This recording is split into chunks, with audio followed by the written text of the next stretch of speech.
Hey guys, welcome back to the channel. In this video, I'm going to discuss the sixth problem, that is find the union and intersection of two sorted arrays. So here I have opened the question. Let's read the question first. Given two arrays A and B of size n and m respectively, the task is to find union between these two arrays. Okay, let's read further. Union of two array can be defined as the set containing distinct element from both arrays. If there are repetition, then only one occurrence of the element should be printed in the union. So what does it mean? Let's take an example and understand.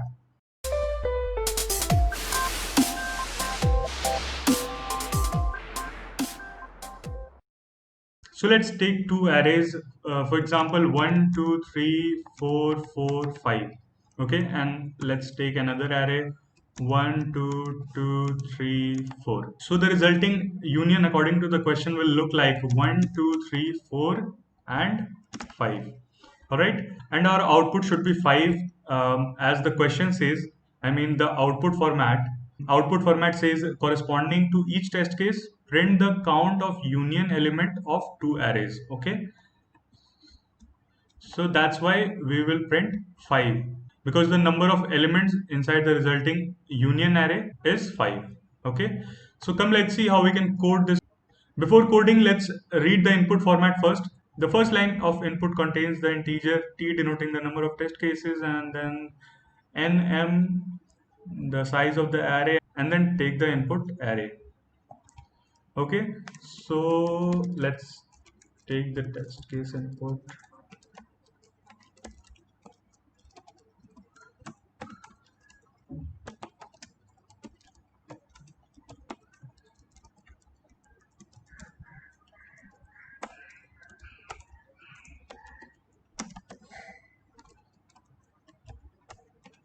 A is of size n and B is of size m. Okay, now let's take input int I equal to 0 to I less than n, I plus plus,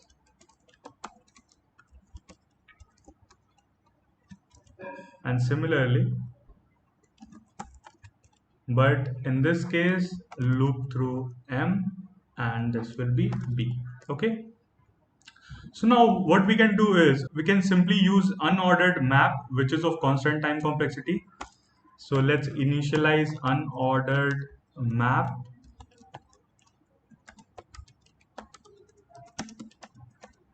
Okay, so I've taken unordered map for better time complexity. Otherwise, what map does is, if we have multiple occurrence of numbers, for example, 1, 2, 2, 3, 3, 4, 5, and if we put it in the map, it keeps the count of the occurrence of all the distinct elements.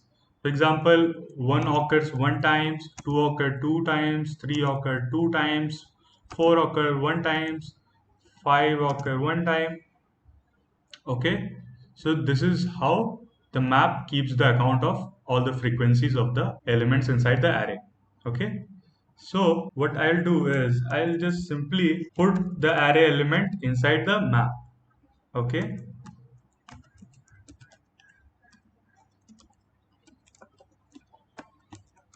so let's understand what our code will do. For example, our array contains 1, 2, 2, 3, 3, 4, 4, 5. Okay, and the other array contains 1, 2, 2, 3, and 4.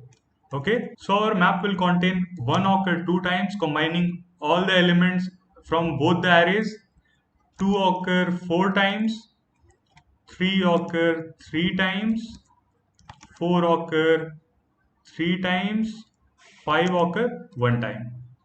Okay, so as you can see, the map will ultimately contain the distinct values, which is our ultimate goal for this question. So what we can do is we can simply print the size of the map, which will be the answer of this question.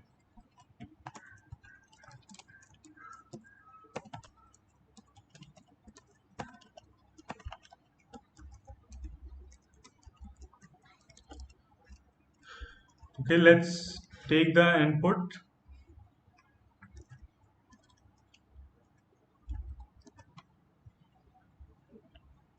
and let's compile and run it.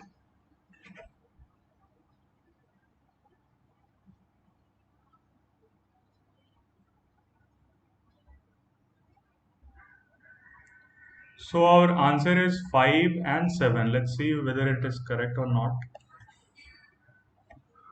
Okay, so the answer is 5 and 7. It is absolutely correct.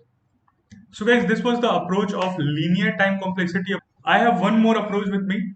What you can do is, first of all, you can put all the elements of the first array inside the set, which will ultimately takes only the distinct elements, and then you can iterate over the second array and takes account of each element whether it is present inside the set or not. You can use binary search for it. If it is already present inside the set, then we will skip it. Otherwise, we will put the element inside the set. Lastly, we will just print the size of the set, which will be the answer. And the time complexity for this approach will be order of n log m plus m log n.